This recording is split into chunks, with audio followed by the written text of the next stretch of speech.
Hi everyone, welcome back to another video from Tech for Gamers. In this video, I'm going to show you how to change your country or region in Subway Surfer game. To change your country in Subway Surfer, first of all open the Subway Surfers game on your device and make sure that you are connected to a stable internet as well. Once you're inside the game, go ahead and tap open the settings icon at the top right corner, and in the settings menu, click on country/region. Now you can go ahead and select a different country you want to change to from the list. Swipe along the options and then choose the country to change to, and then your changes will be applied next week.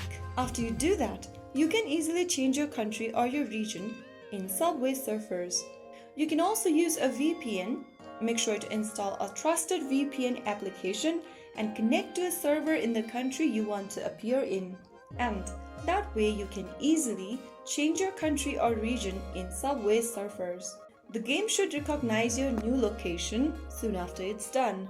If you found the video helpful, don't forget to like, share and subscribe to the channel. I will be back again in the next video. Thank you for watching.